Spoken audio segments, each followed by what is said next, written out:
मेरा नाम है आर्यन और आप देख रहे हैं डर।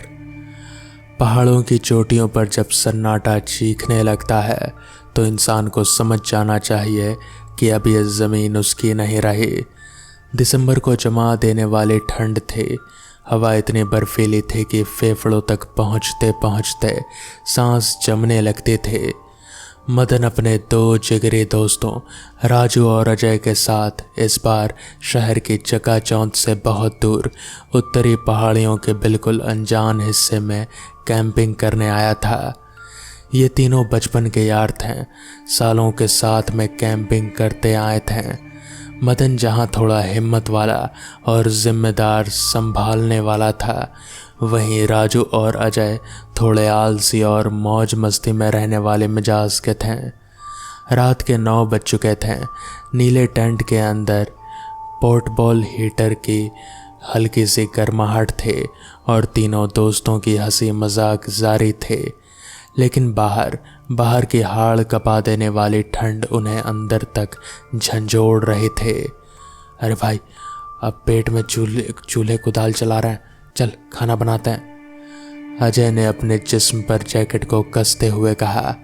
तीनों टेंट की जीप खोलकर बाहर निकले। बर्फीली हवा का जोरदार थपेड़ा उनके चेहरों से टकराया। मदन ने खाना बनाने का सामान निकाला और जैसे ही पानी की बड़ी केन उठाई, उसका दिल बैठ गया। ढक्कन ठीक से बंद ना होने की वजह से सारा पानी बह चुका था। बर्फीली ज़मीन पर पानी जम चुका था और केन पूरी तरह खाली थे। अरे यार, सारा पानी तो बह गया, अब खाना कैसे बनेगा? और पानी के लिए भी अब एक घूंट भी नहीं बचा पीने के लिए। राजू सिर पकड़कर बैठ गया। इस जमा देने वाली ठंड में बिना पानी के रात बिताना नामुमकिन था। प्यास से गला सूखने लगा था। मदन ने चारों तरफ टॉर्च की रोशनी घुमाई। दूर दूर तक सिर्फ काले स्याह बाज के पेड़ और धुंध थे। तभी पहाड़ों के ढलान पर काफ़ी दूर पर एक पुरानी लकड़ी की झोपड़ी दिखाई दे। उस झोपड़ी की एक टूटी सी खिड़की से पीली धीमी रोशनी बाहर छनकर आ रहे थे। देखो, वहाँ कोई रहता है, मदन ने इशारा करते हुए कहा। वहाँ से पानी मिल जाएगा। 22:30 बज रहे हैं, इतनी ठंड में इतनी दूर कौन जाएगा? तू चला जाना यार, हम टेंट को सामान संभालते हैं। राजू और अजय ने अपनी पुरानी आदत के मुताबिक आलस दिखाते हुए जाने से साफ इनकार कर दिया। मदन ने एक गहरी सांस छोड़ी। प्यास और दोस्तों की जिद के आगे वो मजबूर था।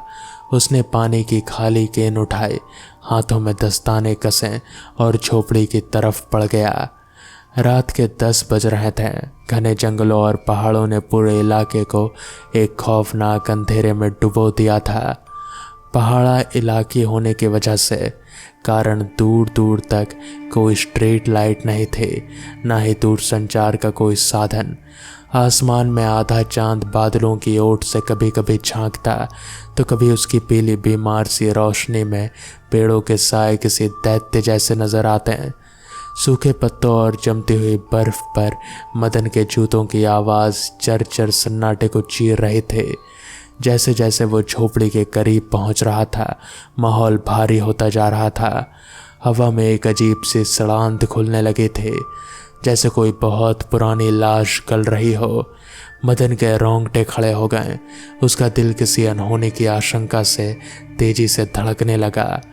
वो झोपड़ी इंसान की नहीं बल्कि किसी शैतान की ताकत का बसेरा था। मदन झोपड़ी के काठ के दरवाजे के सामने खड़ा था। लकड़ी इतनी सड़ चुकी थी जैसे सदियों से यहाँ धूप ना पड़ी हो। मदन ने कांपते हाथों से दरवाज़ा खटखटाया। घने सन्नाटे में वो आवाज़ गूंज उठी, अंदर से किसी के घसीटते हुए चलने की आवाज़। काठ भारी दरवाज़ा धीरे से खुला। सामने एक बूढ़ा आदमी खड़ा था। उसकी चमड़ी रीढ़ की हड्डी की तरह सूखी और झुर्रीदार थे।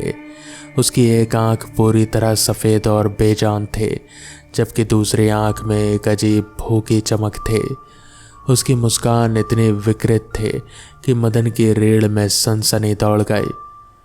जी चाचा जी नमस्कार, हम लोग ऊपर कैंपिंग करने आए हैं, हमारा सारा पानी गिर गया, क्या थोड़ा सा पानी मिल सकता है? मदन ने अपनी कांपती आवाज़ को संभालने की कोशिश करते हुए कहा। बूढ़े ने मदन को सिर से पांव तक देखा। उसकी मुस्कान और गहरी हो गई। पानी? हाँ हाँ बेटा, क्यों नहीं। इतनी कड़ाके की ठंड में बाहर क्यों खड़े हो?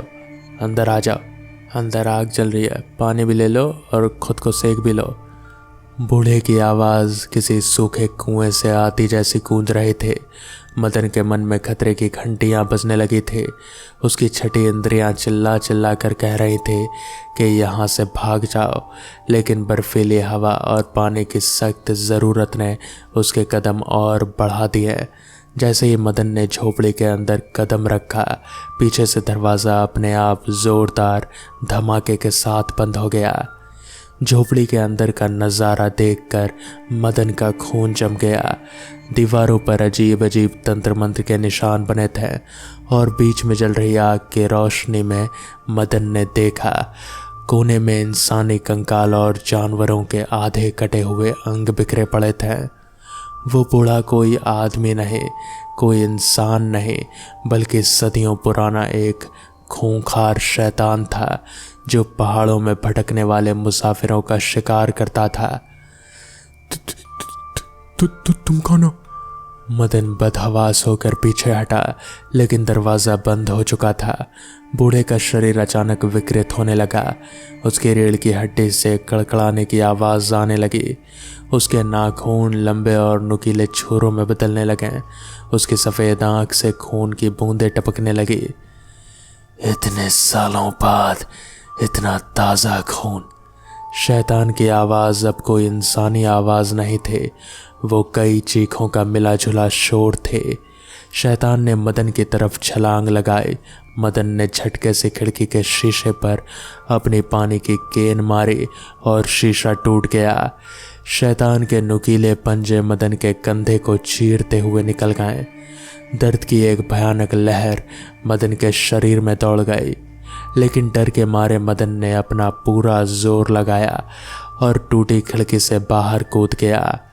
गर्दन से बहते खून और कंधे के असहज दर्द के बावजूद मदन बर्फ पर बेतहाशा भाग रहा था। पीछे से जंगल एक ऐसी भयानक चीख गूंजी जिसने पहाड़ों को हिला कर रख दिया। मदन, तू कहीं भाग नहीं सकता। वो शैतान हवा की रफ्तार से पेड़ों के बीच से होता हुआ उसके पीछे आ रहा था। इधर टेंट में राजू और अजय को मदन के गए हुए 1 घंटे से ज़्यादा हो चुका था। यार राजू, मदन अभी तक नहीं आया, मुझे अजीब डर लग रहा है। अजय ने टेंट से बाहर झांकते हुए कहा। हाँ भाई, ठंड भी बहुत बढ़ गई है और जंगल का सन्नाटा कुछ ठीक नहीं लग रहा, राजू ने चिंताओं के बीच कहा। तभी दूर अंधेरे से किसी के भागने की आवाज़ आई। राजू और अजय ने टॉर्च चलाई। सामने से मदन बदहवास खून से लथपथ भागा चला रहा था। उसके कपड़े फटे हुए थे और आंखें खौफ से बाहर उबल रही थी। भागो राजू, अजय भागो, वो इंसान नहीं, वो हमें मार डालेगा। मदन ज़मीन पर गिरते हुए चीखा। इससे पहले कि राजू और अजय कुछ समझ पाते, टेंट के ऊपर एक भारी चीज़ आ गिरी। टेंट फट गया। अंधेरे में से वो शैतानी बूढ़ा बाहर निकला। उसकी खौफनाक काया देखकर राजू और अजय की चीख निकल गई। खौफ का एक ऐसा मंजर उन्होंने ज़िंदगी में कभी नहीं देखा था। शैतान ने पलक झपकते ही अजय को गर्दन से उठाया और हवा में उछाल दिया। अजय दूर एक पेड़ से जा टकराया और दर्द से कराहने लगा। राजू हिम्मत जुटाकर मदन को उठाने लगा, लेकिन शैतान ने राजू की टांग पकड़ ली और उसे ज़मीन पर पटक दिया। नहीं, मेरे दोस्तों को छोड़ दो, मदन चीखा। मदन जानता था कि उसके आलसी दोस्त उसकी वजह से इस मुसीबत में फंसे हैं और आज अगर कोई मरेगा तो वो खुद होगा। मदन ने ज़मीन पर पड़ी कैंपिंग वाली कुल्हाड़ी उठाई और अपनी पूरी ताकत से शैतान के पैर पर वार कर दिया। शैतान चीख उठा। राजू, अजय, गाड़ी की ओर भागो, चाबी मेरी जेब में है। मदन ने खून से लथपथ होकर चीखते हुए चाबी राजू की ओर फेंकी। नहीं मदन, हम तुझे छोड़कर नहीं जाएंगे। राजू रोने लगा। तीनों दोस्तों का प्यार उस भयानक मौत के साए के सामने भी नहीं टूटा। अगर तुम दोनों नहीं भागे तो हम ये तीनों यहीं मरेंगे, जाओ। मदन ने शैतान के ऊपर छलांग लगा दी और उसे पीछे से जकड़ लिया। शैतान ने मदन के पेट पर अपने नुकीले नाखून घुसा दिए। मदन के मुंह से खून का फव्वारा छूटा, लेकिन उसने शैतान को नहीं छोड़ा। भागो!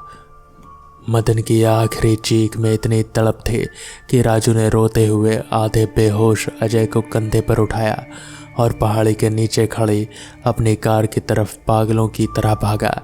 राजू ने जैसे तैसे अजय को कार में डाला, इंजन स्टार्ट किया और एक्सीलरेटर दबा दिया। जैसे ही कार आगे बढ़ी, उन्होंने कार के रियर व्यू मिरर में देखा। झोपड़ी के पास आग की पीली रोशनी में मदन का शरीर बर्फ पर निढाल पड़ा था। शैतान आसमान की तरफ मुंह करके भयानक आवाज में चीख रहा था। मदन की आंखों में अपने दोस्त को सुरक्षित भागते हुए देखने की एक आखिरी शांति थी। उसने अपने भाइयों जैसे दोस्तों की जान बचाने के लिए अपनी बलि दे दी थी। सुबह की रोशनी जब उन खौफनाक पहाड़ियों पर पड़ी, तब तक पुलिस और रेस्क्यू टीम राजू और अजय की निशानदेही पर उस जगह पहुंची, लेकिन वहां तो कोई झोपड़ी थी, ना ही वहां कोई शैतान था। वहां सिर्फ जमी हुई बर्फ थी जिस पर खून के धब्बे थे और मदन की वो खाली पानी की केन जो पूरी तरह जम चुकी थी। राजू और अजय अस्पताल के बिस्तर पर बैठे एक दूसरे का हाथ थामे रो रहे थे। मदन की कुर्बानी उनके दिल में एक ऐसा नासूर बन गया था जो कभी नहीं भरने वाला था। उन्हें आज भी हर कड़ाके की ठंड वाली रात में हवा के झोंकों में मदन की वही आखिरी चीख सुनाई देती है, भागो! और उसके साथ ही पहाड़ियों से गूंजती एक बूढ़े की खौफनाक हंसी। तो दोस्तों, ये थी आज की कहानी। मैं मिलूंगा आपसे किसी और कहानी के साथ।